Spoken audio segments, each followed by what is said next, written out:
सोचिए, एक शांत घर, लेकिन अचानक एक ऐसा खौफनाक सच सामने आता है कि रूह कांप उठे।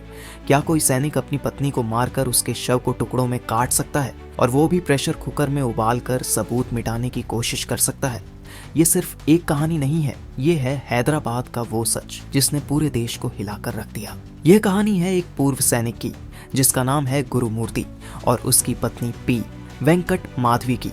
दोनों का शादीशुदा जीवन सब कुछ सामान्य चल रहा था, लेकिन 16 जनवरी को वह दिन आया जब इस रिश्ते का हमेशा के लिए अंत हो गया।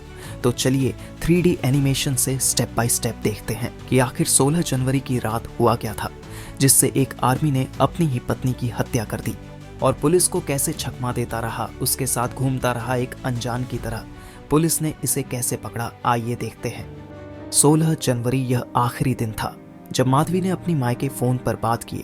17 जनवरी की शाम माधवी के माता पिता ने फोन किया तो माधवी का फोन स्विच ऑफ आया, जिससे उसने अपने दामाद गुरुमूर्ति को फोन किया। गुरुमूर्ति ने कहा कि माधवी गुस्से से घर छोड़कर चली गई है।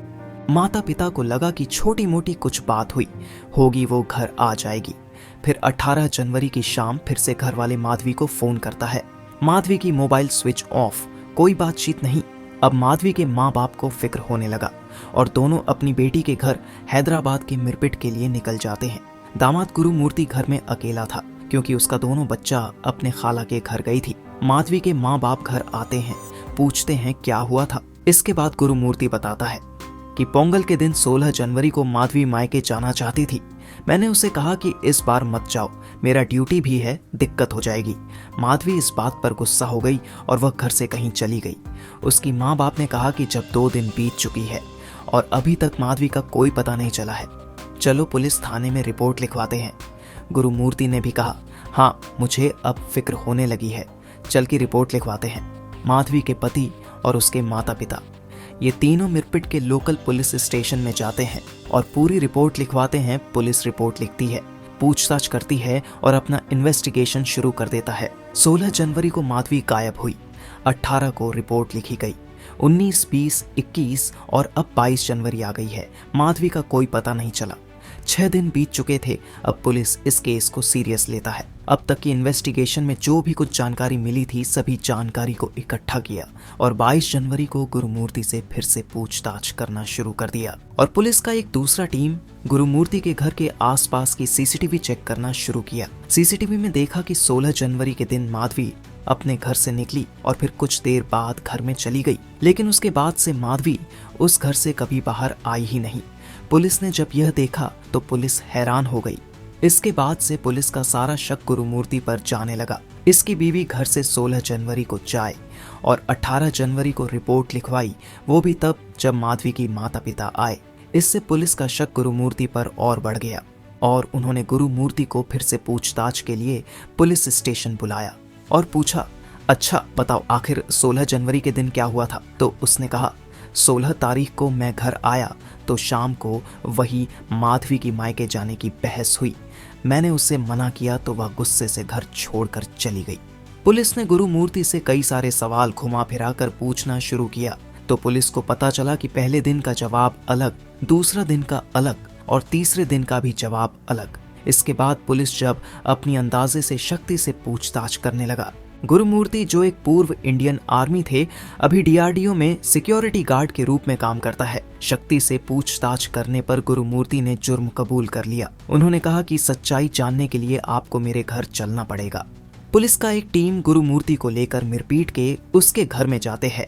गुरुमूर्ति पुलिस को सीधे किचन में लेकर जाता है। किचन में एक प्रेशर कुकर रखा था। वह पुलिस को प्रेशर कुकर दिखाता है और कहता है कि मेरी पत्नी माधवी इसी प्रेशर कुकर से आखिरी बार निकलकर बाहर गई थी। पुलिस यह सुनकर चौंक जाती है कि क्या यह पागल तो नहीं हो गया है। पुलिस को कुछ भी समझ नहीं आता है। यह सब बताने के बाद गुरुमूर्ति पुलिस को लेकर घर से कुछ किलोमीटर दूर एक नदी के पास लेकर जाते हैं और पुलिस से कहते हैं कि मेरे घर के किचन से निकलकर माधवी इस नदी में आई है। ये सब दिखाने के बाद गुरुमूर्ति अब बताता है कि यह सब कैसे हुआ। गुरुमूर्ति कहता है कि 16 जनवरी की शाम को मैं घर आया तो मेरी बीवी से वही मायके जाने की बात पर झगड़ा हुआ। ये सच है, मुझे गुस्सा आया और मैंने उसे दीवार पर धक्का मार दिया और वहीं उसकी जान चली गई। क्या ये सच बोल रहा है? क्या वह जानबूझकर ऐसा करना चाहता था या बस गुस्से में आकर ये हो गया? इस सवाल का जवाब अब तक सामने नहीं आया है, लेकिन जो हुआ वह किसी हॉरर फिल्म से कम नहीं था। गुरुमूर्ति आगे बताता है कि मुझे यकीन नहीं हो रहा था कि मैंने यह क्या कर दिया है, लेकिन उसके बाद अब मेरे पास दो ही रास्ते बचे थे, या तो सच कबूल करें और अपने आप को सरेंडर कर दे, या फिर इस जुर्म को ही छिपा दे। मैंने दूसरा रास्ता चुना। गुरुमूर्ति ने ऐसा खौफनाक कदम उठाया जिसे सुनकर किसी की भी रूह कांप जाए। उसने माधवी के शव को टुकड़ों में बांटा, फिर इन टुकड़ों को प्रेशर कुकर में उबालने की शुरुआत की। हाँ, आपने सही सुना, 45 वर्षीय गुरुमूर्ति ने यह सब किया ताकि किसी को भी पता न चले कि उसने क्या किया।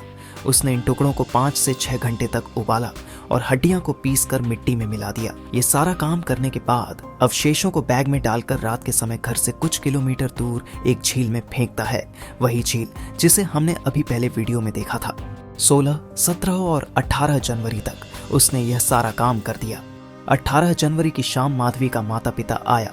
पिता ने पूछा, माधवी कहाँ है? दामाद गुरुमूर्ति का वही नाटक जो हमने वीडियो में पहले देख चुके हैं।